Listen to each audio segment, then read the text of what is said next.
ആഹാരം കഴിച്ചതിന് ശേഷം നിങ്ങൾക്ക് വയറ് വീർത്ത് കമ്പിച്ചിരിക്കുന്ന ഒരവസ്ഥ, അതായത് ഗ്യാസ് അല്ലെങ്കിൽ ബ്ലോട്ടിംഗ്, അതുപോലെ തന്നെ മലബന്ധം, ഡയറിയ വരിക, കഴിക്കുന്ന ഭക്ഷണം പൂർണ്ണമായിട്ട് ദഹിക്കാതെ മലത്തിൽ കാണുന്ന ഒരവസ്ഥ, നെഞ്ചരിച്ചിൽ പോലെ തോന്നുക, അങ്ങനത്തെ ബുദ്ധിമുട്ടുണ്ടെന്നുണ്ടെങ്കിൽ അത് ഹൈപ്പോ അസിഡിറ്റി ആവാം. അതായത് നമ്മുടെ സ്റ്റൊമക്കിൽ ആവശ്യത്തിന് ആസിഡ് പ്രൊഡക്ഷൻ ഇല്ലാത്തൊരവസ്ഥ. അപ്പോൾ ഈ ഒരു കണ്ടീഷൻ എങ്ങനെ നമുക്ക് വീട്ടിൽ പരിഹരിക്കാം എന്നുള്ളത് നോക്കാം. അതിന് വേണ്ടിയിട്ട് 1 ടീസ്പൂൺ ആപ്പിൾ സിഡർ വിനെഗർ എടുക്കുക.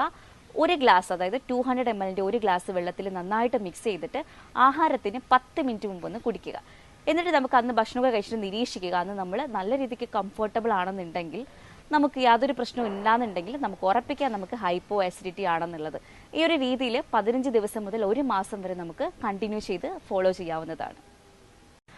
ആഹാരം കഴിച്ചതിന് ശേഷം നിങ്ങൾക്ക് വയറ് വീർത്ത് കമ്പിച്ചിരിക്കുന്ന ഒരവസ്ഥ, അതായത് ഗ്യാസ് അല്ലെങ്കിൽ ബ്ലോട്ടിംഗ്, അതുപോലെ തന്നെ മലബന്ധം, ഡയറിയ വരിക, കഴിക്കുന്ന ഭക്ഷണം പൂർണ്ണ